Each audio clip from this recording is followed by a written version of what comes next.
Hello नमस्कार everyone. 7 Kashmiri student को arrest किया गया है under the UAPA unlawful activity prevention act के तहत। क्यों? चूंकि उन्होंने जिस दिन इंडिया वर्ल्ड कप हारा था उस दिन पाकिस्तान जिंदाबाद का नारा लगा रहे थे।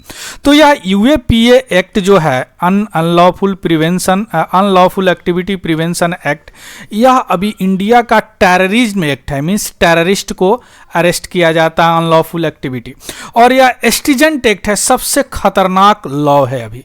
हालांकि इसको क्रिटिसाइज भी किया गया है कि एक स्टूडेंट है वह पाकिस्तान जिंदाबाद का नारा लगा दिए, तो इतनी खतरनाक एक्ट नहीं लगाना चाहिए। उसके बारे में भी जवाब आया है जम्मू और कश्मीर पुलिस से कि हाँ ऐसा इसका सॉफ्टवेयर वर्जन लगाया गया। मीन्स व्हाट मीन्स इस एक्ट का जो सॉफ्टवेयर वर्जन है वह लगाया गया है। तो अब क्या है सॉफ्टवेयर वर्जन? यह यूएपीए एक्ट कब आया, समय समय पर क्या क्या इसमें अमेंडमेंट हुआ, जैसे 26/11 के बाद में अमेंडमेंट हुआ। मैं एक वीडियो बनाया हूं कि क्या अमेंडमेंट हुआ, एक बार जाके देख लीजिएगा, है ना, क्या क्या अमेंडमेंट हुआ। All these things right now going to discuss in this video. इस वीडियो के माध्यम से सारी चीज हम जानने का प्रयत्न करेंगे। क्लियर? सो चलिए शुरू करते हैं, लेकिन उससे पहले अगर आप प्लीज नए हैं तो इस चैनल को सब्सक्राइब कीजिए। चलिए शुरू करते हैं। न्यूज क्या न्यूज है कि यह यूनिवर्सिटी है, that is the Kashmiri student Sher Kashmir university of agriculture science and technology. यह यूनिवर्सिटी है, संस्थान है, वहाँ जम्मू और कश्मीर जो कि गंडरेबल में पाया जाता है, में यह है स्थित है। वहाँ पे 7 स्टूडेंट को गिरफ्तार किया गया। क्यों? चूँकि उन्होंने नारा लगा रहे थे क्या, लॉन्ग लिव पाकिस्तान, पाकिस्तान जिंदाबाद, जब इंडिया ऑस्ट्रेलिया से वर्ल्ड कप हारा था। क्लियर? तो उनपे यह लॉ लगाया गया है, एक्ट लगाया गया, अनलॉफुल एक्टिविटी प्रिवेंशन एक्ट। यह बहुत स्ट्रिजेंट एक्ट है, और नॉर्मली यह जो एक्ट लगाया जाता है वह टेरर केस में लगाया जाता है, जो टेररिस्ट के खिलाफ लगाया जाता है या टेररिस्ट ऑर्गेनाइजेशन के खिलाफ लगाया जाता है। हालांकि इसका जो क्रिटिसाइज किया गया, लेकिन जम्मू कश्मीर पुलिस ने बोला है कि इसका सॉफ्टवेयर वर्जन हम लगाए हैं। मींस यूएपीए एक्ट का सरफेस वर्जन, मींस ऊपा का सरफेस वर्जन लगाए हैं इन बच्चों पे, जो कि क्या कर रहे थे, प्रो इंडिया जो नरिशिंग, जो एंटी पाकिस्तान जो उनका था कि प्रो इंडिया नहीं थे, फीलिंग उनका नरिशिंग करने के लिए, उनमें लगाने के लिए कि इंडिया जिंदाबाद बोले, पाकिस्तान जिंदाबाद नहीं बोले। क्लियर? सो अब देखते हैं इस वीडियो में कि एक्चुअली यह जो एक्ट है इसका ओरिजिन कहाँ, इस एक्ट कब आया। देखिए, यह जो एक्ट आया, यह एक्ट पावर देता है गवर्नमेंट को क्या करना है, या तो पीपल हो, कोई आदमी हो या ऑर्गेनाइजेशन हो, उसको टेररिस्ट या अनलॉफुल एक्टिविटी या टेररिस्ट ऑर्गेनाइजेशन घोषित कर सके। अगर वो आदमी है तो टेररिस्ट है, ऑर्गेनाइजेशन है तो टेररिस्ट ऑर्गेनाइजेशन या अनलॉफुल एसोसिएशन उसको घोषित करे। यह पावर देता है गवर्नमेंट का। क्लियर? 1961 में नेशनल इंटीग्रेशन काउंसिल सेटअप किया गया। क्यों किया गया? क्योंकि उस समय ऐसे फोर्स आ रहे थे कि लग रहा था कि इंडिया को डिवाइड कर देगा, उसको काउंटर करने के लिए 1962 में यह जो काउंसिल है, नेशनल इंटीग्रेशन काउंसिल, यह एक कमिटी गठित किया, और कमिटी ने सुझाव दिया कि भैया ऐसे स्थिति में आप फंडामेंटल राइट, जो मौलिक अधिकार है, उसमें रीजनेबल रेस्ट्रिक्शन लगा दीजिए। मींस रेस्ट्रिक्शन, किसी भी चीज में पाबंदी लगाइए तो उसका कंडीशनल, मींस यह काम करोगे या काम नहीं करोगे तो यह काम पे पाबंदी लगा दिया जाएगा। That is called reasonable restriction लगा दीजिए उस पर। क्लियर? फंडामेंटल राइट पे। उसी के तहत, उसी रीजनेबल रेस्ट्रिक्शन के तहत यह यूएपीए इनेक्ट किया गया आया। लेकिन शुरू में उन्होंने बोला था रीजनेबल रेस्ट्रिक्शन, और यूएपीए आया यह उन्हीं के ऑब्जेक्टिव को पूरा करने के लिए, इस रेस्ट्रिक्शन को पूरा करने के लिए। तो इनिशियली यूएपीए क्या आया, यह फंडामेंटल राइट पे रीजनेबल रेस्ट्रिक्शन लगाता है। क्लियर? लेकिन यह जो इस एक्ट में 1962 में कहीं भी टेररिज्म मेंशन नहीं था। यह क्या करता था, केवल फंडामेंटल राइट पर रीजनेबल रेस्ट्रिक्शन लगाता था उस स्थिति में जब कोई ऐसा फोर्स हो जो कंट्री को बांटने का काम कर रहा है, यानी अलगाववादी फोर्स के खिलाफ, अलगाववादी फोर्स के खिलाफ। अब हम देखते हैं कि यह जो टेररिज्म जो है यूएपीए से कब जुड़ा। देखिए 2004 में सबसे पहले इसमें अमेंडमेंट किया गया, और इसमें पहली बार टेररिस्ट, आतंकवादी गतिविधियां यानी टेररिस्ट एक्टिविटी ऐड किया गया यूएपीए में, याद रखिएगा। उस समय यूपीए गवर्नमेंट थे, तो पहली बार इसमें टेररिस्ट एक्टिविटी ऐड किया गया। क्लियर। उसी साल जो prevention of terrorist activity act POTA बहुत विवादित उस समय हो गया था, तो इसी के तहत संजय दत्त को गिरफ्तार किया गया था। तो इसको हटा के उसके जगह पर ए ला दिया गया ऊपा, अनलॉफुल एक्टिविटी प्रिवेंशन एक्ट। इसी अमेंडमेंट में चैप्टर 4 डाला गया, जिसमें सेक्शन 15 से 23 तक इसमें ऐड किया गया। यह क्या किया, यह टेररिज्म को डिफाइन किया, परिभाषित किया कि क्या क्या टेररिज्म के अंतर्गत आ जा सकता है, कौन कौन सी गतिविधियां इसके अंतर्गत आ सकता है, क्या क्या पनिशमेंट दिया जा सकता है। All these things mention in this 2004 के अमेंडमेंट में।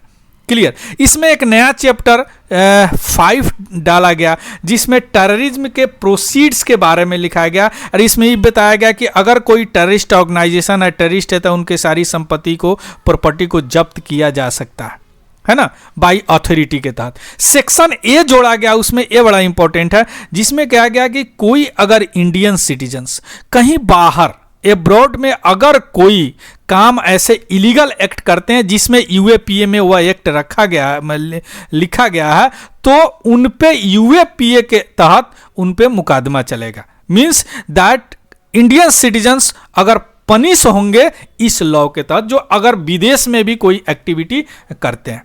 यहां पे छूट गया है, इसमें सेक्शन 2 भी डाला गया, सेक्शन 2 भी ऐड किया गया, जिसमें बोला गया कि एक्चुअली ओरिजिनल में क्या लिखा गया था, इसमें जो 62 में है अनलॉफुल एक्टिविटी, वह अनलॉफुल एक्टिविटी जो है वह अलगाववादी जो शक्तियाँ थी, अलगाववादी जो विचार लोग लेके घूमते थे उस समय, उसके लिए उसके जगह पे इनमें क्या कर दिया गया, अलगाववादी को और स्ट्रिजेंट कर दिया गया, यानी उसको और थोड़ा सा मजबूत कर दिया गया, उसको टेररिस्ट ऑर्गेनाइजेशन में रख दिया गया। क्लियर।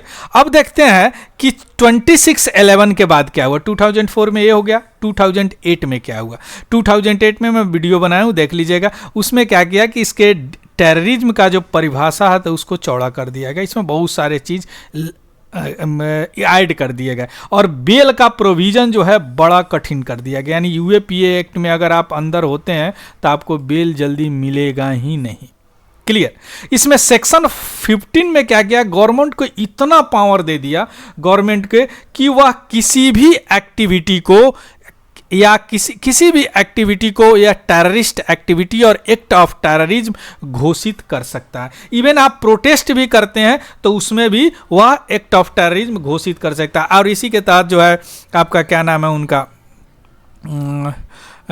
खालिद को गिरफ्तार किया गया था, सीएए के तहत उनको गिरफ्तार किया गया था। क्लियर। अब 16 में यह डेथ पेनाल्टी यूएपीए में दे दिया गया। 1643 में यह पावर देता है, पुलिस कस्टडी को बढ़ा दिया गया। पहले क्या था, पुलिस कस्टडी यूएपीए एक्ट के तहत गिरफ्तार 15 दिन था, 30 दिन कर दिया गया। जुडिशियल कस्टडी 19 डेज था, उसको 180 दिन कर दिया गया। क्लियर। इसमें अमेंडमेंट जो है या एंटीसिपेटरी बेल को खत्म कर दिया गया 2008 में। क्यों? क्योंकि 26/11 के बाद में हो जाए, बड़ा डिफिकल्ट एक्ट को बना दिया गया। उसके बाद आते हैं 2012 में, उसमें बहुत चीज़ फेक करेंसी वाला मामला चल रहा था। तो पहली बार ऐसा क्या किया गया, इस एक्ट में इकोनॉमिक सिक्योरिटी डाला गया और इसको भी टेररिज्म के अंतर्गत डाला गया। मीन्स अगर आप इलीगल स्मगलिंग करते हैं या counterfeit Indian currency, duplicate currency अगर आपको पाया जाता है, डिस्ट्रीब्यूशन करते हैं नकली पैसा, तो वो भी टेररिस्ट एक्ट के अंतर्गत आएंगे। वो भी क्या आएंगे, टेररिस्ट एक्ट के अंतर्गत आएंगे। क्लियर।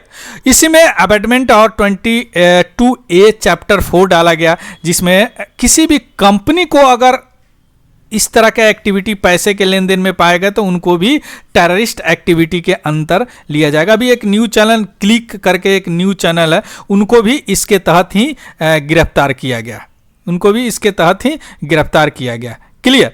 तो ऑर्गेनाइजेशन का पहले था कि अगर अनलॉफुल कोई ऑर्गेनाइजेशन टेररिस्ट ऑर्गेनाइजेशन घोषित किया जाता है 2 साल तक, उसे बढ़ा के 5 साल तक कर दिया गया।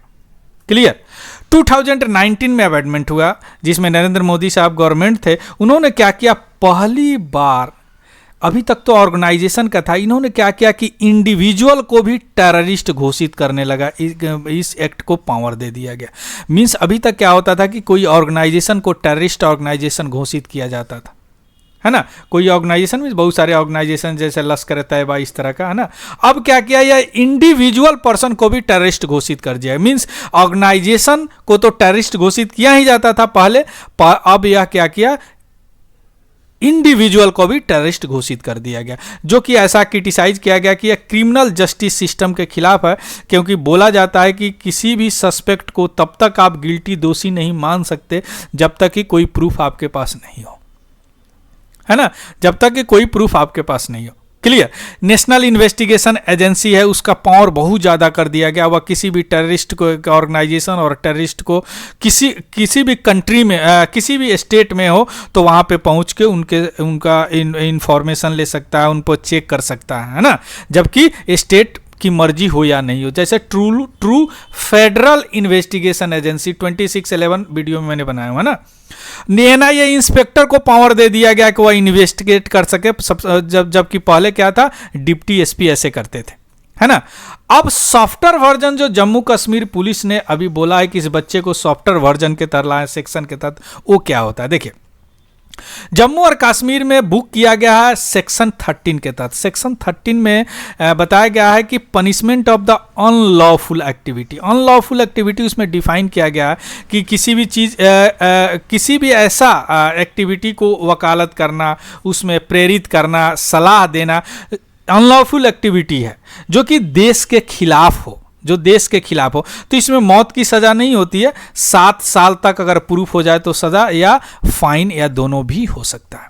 यानी अनलॉफुल एक्टिविटी और टेररिस्ट एक्टिविटी दोनों अलग अलग चीज़ है। तो इन पुलिस भाई साहब का कहना था कि इनको टेररिस्ट एक्टिविटी नहीं लगाया गया है, इन पे लगाया गया है अनलॉफुल एक्टिविटी, है ना, अनलॉफुल एक्टिविटी लगाया गया। क्लियर। सो इसमें डेथ पेनाल्टी नहीं होता है, इसमें 7 ईयर्स या कुछ फाइन लेके उनको छोड़ दिया जाएगा। क्लियर। जबकि इसमें भी बेल का प्रोविजन इसमें भी हार्ड है, लेकिन हाँ इसमें मौत की सज़ा या उम्र कैद का सज़ा नहीं हो सकता है। क्लियर। उम्र कैद का सजा नहीं हो सकता। So this is all about this news. Clear. इसका PDF डिटेल वर्जन अगर आपको चाहिए तो आप टेलीग्राम चैनल है मेरा तिवारी जनरल स्टडी, उसको सर्च कीजिएगा, वहाँ से आप देख सकते हैं इसको, तिवारी जनरल स्टडी। क्लियर। उसको भी ऐड कर लीजिएगा। So thank you and have a good day and thank you very much. Happy